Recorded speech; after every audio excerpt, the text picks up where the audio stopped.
Hey, thanks for joining us for Epilogue. I am sitting down once again with Dr. Dustin Ellis and Dr. Mark Mayfield, and we are going to be diving deep into another topic today. We've enjoyed just getting this time with them. As counselors, they know a lot about these issues as they sit across the table from people day in and day out. And so today we're going to be diving deeper into the topic of alcohol, and particularly whether or not we have a healthy or an unhealthy relationship with alcohol. And so I hope you enjoy this episode with Dustin and Mark. And yeah, enjoy. All right, guys, I'm excited to talk about this. After last week, we talked about unhealthy relationship with sex, sexuality, sexual immorality, struggles within that. And this week, we're going to talk about alcohol. In Ephesians 5, as we've been progressing through it, we get to the passage that says, "Do not get drunk with wine, for that is dissipation, but be filled with the Spirit." And while we don't have time to unpack that on a Sunday morning, I thought we could unpack alcohol and just our relationship to it a little bit more in this context on Epilogue. And so thanks for being here today, and I'm excited to dive a little deeper into this topic with the two of you guys. But I guess in the same way we started our discussion around sexuality in our last episode, you guys are counselors. Obviously, you're sitting with a lot of people. So when it comes to this issue of alcohol, what are some of the things you're seeing as you talk with people and their struggles with alcohol? Whether that's addiction, whether that's just patterns, or what are the things you guys are seeing? That's a good question. I've thought about that in great detail. I think it's alcohol in some ways has become taboo in our culture. To a point where you have bespoke whiskey, and you've got people brewing their own wine, and you've got craft beer, and you've got, I remember when I was growing up in the 80s and 90s, it was like, Bud Light or Coors, and you didn't talk about drinking whiskey because that was Jack Daniels, and that was your grandpa passed out on the front porch, and you don't talk about that kind of stuff, the family secret. And now it's like, it's an art, it's a craft, and so I think it at least what I see, it makes a lot of Christians uncomfortable, similar to the conversation we had last week. I see it truthfully, it doesn't come up a lot in individual counseling or family counseling until later. If there's an unhealthy relationship, it pops up pretty quickly if there is a full-blown addiction and someone's life is becoming unraveled because of just regular drunkenness. And so that pops up quickly because that's usually why they're there. But if there's just an unhealthy relationship, an overindulgence, or overuse, or it's just escapism, that usually doesn't come up until like later on in the relationship, in the counseling relationship, or at least in my experience. I don't know. What do you think, Mark? I don't know. I have to think about that for a minute. I don't know. Come back to me on that question. I think we can get there. Actually, Mark, you mentioned the bespoke nature of it. That was a good word. And actually, I remember, I think I mentioned in our last episode, I worked with college students for 12 years up in College Station, and there's a place in College Station that I think has more alcohol consumed per square foot than any other place, at least in the United States. And so it was just, it was kind of this center for like alcohol abuse and just getting drunk. And so I remember this shift when we were working with college students where there was an association where, like, of course, when we worked with college students, it was like, look, if you're not 21, it's not legal for you to do it, so don't do it. But if you are 21, how can you have a healthy relationship with it? And for a while, there was this view that, like, if you were doing it, you were doing it to get drunk, you were abusing it. You had an unhealthy relationship. And then it's like the cultural mindset around it began to shift, sort of like what you were saying. You had these craft breweries popping up, these sorts of things. And so you had legitimately like these 20, 21-year-old guys in college going like, I would like to just enjoy a beer. And I've never been drunk in my life, and I'm not interested in that. And so we had to rethink, like, because we said, hey, if you're gonna be a leader in our college ministry and you're 21, just no alcohol. That was the rule for a while. And as it became like, we had students going like, I don't have an unhealthy relationship with it. This mindset began to shift, and we had to rethink that policy a little bit as a church with the college students who are in our ministry who are 21 or older. And so it's interesting that you brought that to light, because I think there is this spectrum of views, not just about drunkenness, but about alcohol itself. And so maybe we can talk a little bit about that spectrum. What do we see out there in terms of how people view, again, not just drunkenness, but alcohol in general? And what have you guys seen? Mark, you drew that out a little bit with what you shared, but yeah. Yeah, I mean, there's always going to be extremes in the church. Mm-hmm. I think there always has been. You look at denominational shifts and splits and what splits a church, and it's interesting that some of these conversations that we've had these last couple of weeks is what have split churches in the Mm-hmm. past. And I grew up in a very fundamental Baptist church. My wife grew up in a very fundamental church. Her parents did too. So heaven forbid you even talk about alcohol. Mm-hmm. Yeah. Yeah, I think that'd be the zero tolerance policy. We were talking earlier. Right. Yeah, that's that zero tolerance policy. Yeah, there's no place for it. I think it's definitely in the culture, the idea, especially in the church. It was the Nate Bargatze's comedy special. I think the last one, he makes a joke about growing up in a Christian home and how like he was hiding the fact that he drank wine from his parents until he was in his 30s. And so I think it speaks to the idea in the church that there's a group, or there's a hard divide there. There's alcohol's bad. All alcohol consumption is bad. And then the rest of the crew, like you said earlier, Mark, you don't talk about it. You can engage in it, you just don't talk about it. You can have your bespoke whiskey, you don't talk about it. And so you run into a bit like we talked about last time, that you run into an issue where you have this thing and we're not approaching it with an attitude of discipline. And how can you do you engage in, and you run the risk of not having a healthy relationship with alcohol if you aren't able to talk about what discipline looks like. Yeah. With alcohol. Yeah, that's really good. I think, I think we talk about this zero tolerance policy, but then the other end of the spectrum is what you're saying. If you don't have any discipline, the other end of the spectrum is just, well, all things are lawful for me, but not all things are profitable, right? So, all things are lawful. It's okay. There's no prohibitions in the Christian, like in the biblical version of Christianity, as Jesus followers, no prohibition against alcohol outright, right?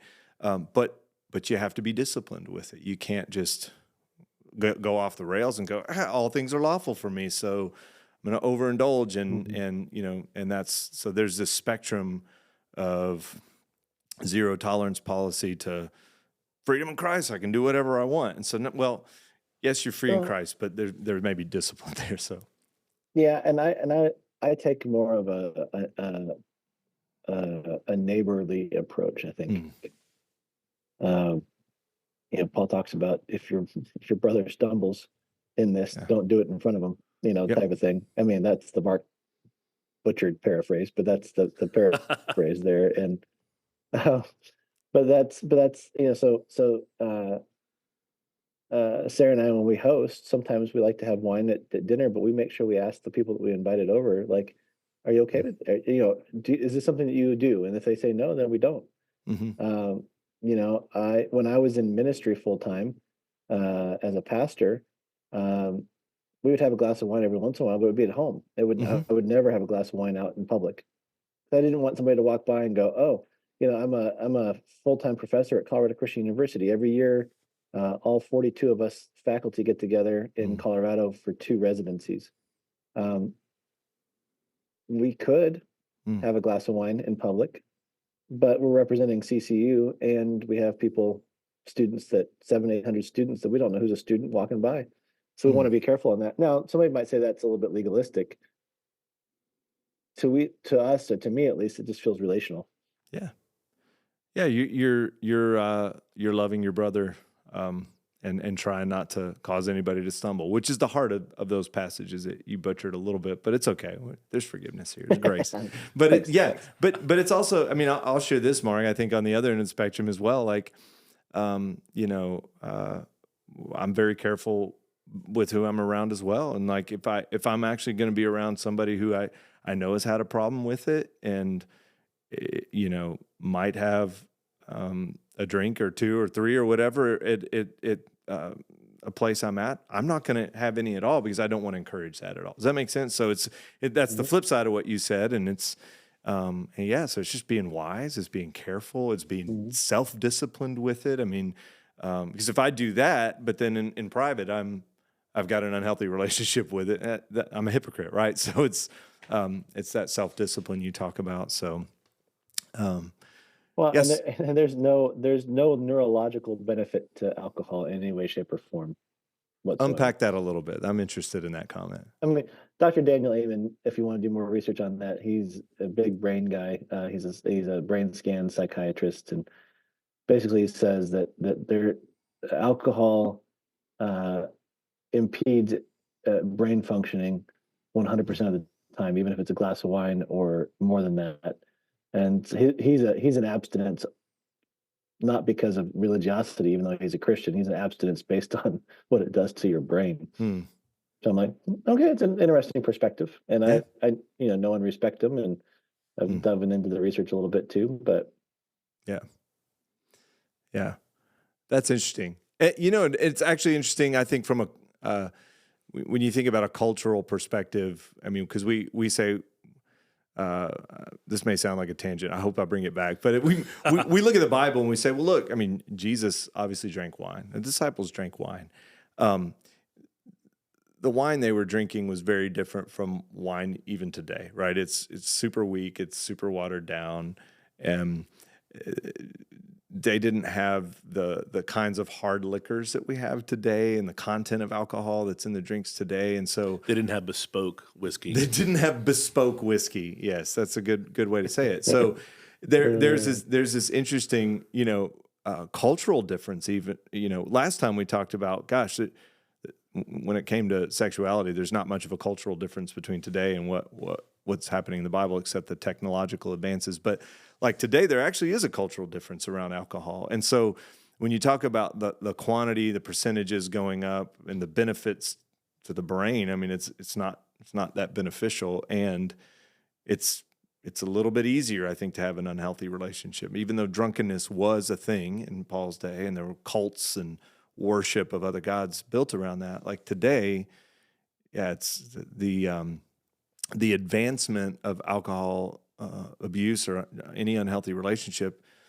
You know, some of that is even just due to higher alcohol contents, and so it's not apples to apples even comparing today with Well, I think that's where the discipline issue comes in, and a lot like we talked about last time with sex. There's the addiction issue, and then there's the unhealthy use of, and that's the thing that I think most people need to probably direct themselves, or put their attention, because if I no neurological effects, but if I drink a glass of wine, I feel relaxed. And so if I'm enjoying that on a Friday or a Saturday, and I have a glass of wine I'm having with dinner, and it makes I'm enjoying it with the meal, and I'm feeling relaxed because of it. If I start to do that more, if it's on a Tuesday, I'm needing to feel relaxed because work has been stressful, or I'm having a hard time with my spouse or with my kids, and that's an easy thing to ramp up. And I think, again, that's where community and being known comes in, and that's where the people around us get to say, hey, like, I noticed that you're having your third glass of wine, or hey, I noticed that it's the second time I've seen you this week, and both times like you've had a drink in your hand. Is everything okay? Yeah. It's an opportunity to have a conversation. Yeah. You seem like you're disengaging, you're checking out, or you seem like you're trying to numb or mute something that you're going through. Hey, can we talk? Is everything all right? Yeah. It can be an indicator that there's something else going on behind the scenes that you need to talk about with somebody. Yeah. Hey, Dustin, you're hitting on something I want to dive a little deeper on, but for people watching, I mean, how can folks know if they have an unhealthy relationship with alcohol? What are some of the signs? I mean, there's some obvious ones, Right. but let's. Well, it's tricky because you go at a hard number. Like if you're having more than 2 drinks a night, and then if you're having 2 drinks a night, you're having 14 drinks a week. Look, I can do math. That's probably a lot. But I know it's hard to. I think it's hard with alcohol to draw a hard line and say Sure. on this side of the line you're having a problem. I think if you're obviously getting drunk regularly or at all, you have an unhealthy relationship with alcohol. On the other side of that line, go ahead. If you're using it to cope too, Yeah. just to add that real quick before you continue, just if you're using it to unwind, to go to sleep, that's not good either. Yeah. Well, and I think that's the other side of the line. You're avoiding, you're disengaging, you're using it to live regular life rather than being able to handle the load of life on your own. You need wine or beer or whiskey to make you capable to handle the load. Yeah. It almost is like if you get home after a long day, and you can't unwind without a drink. Yeah, you can't relax without a drink, or de-stress, whatever you want to call it. And then if every day starts to feel long, and you come home and you can't unwind with that, you know what I mean? Like that's when you start to go, okay, maybe I have an unhealthy relationship with alcohol, right? If I can't cope without it, yeah. Any other key indicators there? I think it's just like our conversation last week with the sex conversation and the sex addiction conversation. When it starts to consume all aspects of your life, your marriage is going to fall apart. Your relationship with your kids will fall apart. You won't be able to keep a job. There's just when it becomes an addiction, it becomes all consuming. And the consumption of alcohol versus maybe some of the stuff we talked about last week. Maybe you're pursuing that a little more privately. A lot of times alcohol consumption is something a little more public. And so if you catch yourself, if the people in your world are coming to you saying, hey, I wonder if you're drinking too much, or hey, I've noticed that, that's a big indicator. If the people around you who care about you, that you care about, are saying, hey, I wonder if, that's probably an indicator that you need to take a step back and look at what you're doing and also what else is going on in your world. Yeah, that's good. Actually, something you mentioned earlier, Dustin, is, you just said sometimes alcohol is a little more public, whereas some of the sexual sins are a little more private. But earlier, when we were talking before this, you mentioned, like if you find yourself hiding alcohol, or like you're sneaking another drink behind your spouse's back when they're not in the room, that could be an indicator you have an unhealthy relationship. If you're hiding it from people, right? You hide it in a drawer somewhere or in a closet, so nobody sees it and or knows you're drinking it. So, and people are gonna get tired of us. I don't think they're gonna ever want us back on the podcast, Jamie, because we say the same thing. Here's what we're gonna say again. It's probably not the alcohol. It's probably your depression. It's probably your anxiety. It's probably some family trauma stuff that you haven't worked through. It's not. When we deal with addiction counseling, we attack the root of the issues, not the behavior at times. Yeah. And I don't, I know we've been a little redundant on that, but I gotta echo that. I mean, I think if we're not dealing with the root issue, and you're just nipping that external behavior in the bud, then it's gonna come out in another area, right? Like it's, so you're coping with alcohol, you get it out of your life, and then you jump to the next thing to cope. And so, I think that's why it's worth repeating, because if you're not dealing with that internal issue, that root issue, it's going to come up in some other area. Yeah. You see that in family trees, and you hear like, hey, alcoholism runs in my family, and my aunt and my uncle, my grandpa, my great-grandpa struggled.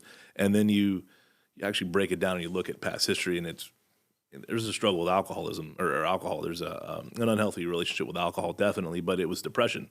It's depression that your family struggles with. It's depression that you're seeing. It's anxiety. It's a mental health issue, and historically your family was self-medicating with alcohol rather than dealing with it just because maybe they didn't know, or not talking about it because people have a tendency to not want to talk about mental health issues just because they want to keep that private. Yeah. And the more we can talk about what's going on here and here, I think the less difficulty you're going to see, the less people you're going to see have an unhealthy relationship with things like alcohol or sex, because they're able to talk about what's actually going on and get help and find community and not feel alone. Yeah. So you guys both have doctor in front of your name. I would love to hear you guys just talk about some of the impacts.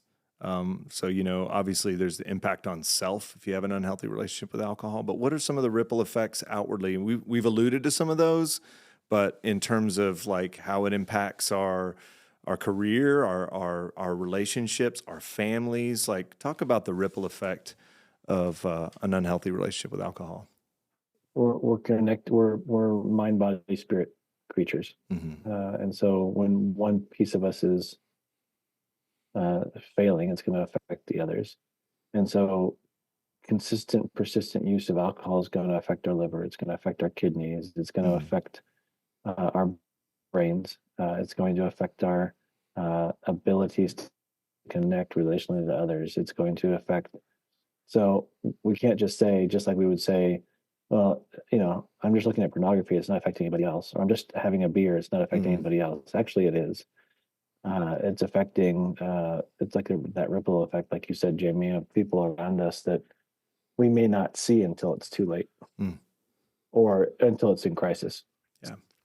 Well, I think it can dictate our community too. We end up not running after healthy community and running after community that supports what we're doing right now. I mean, I think just kind of a cliche marker of someone who's sad and lonely is, wow, that guy's drinking alone.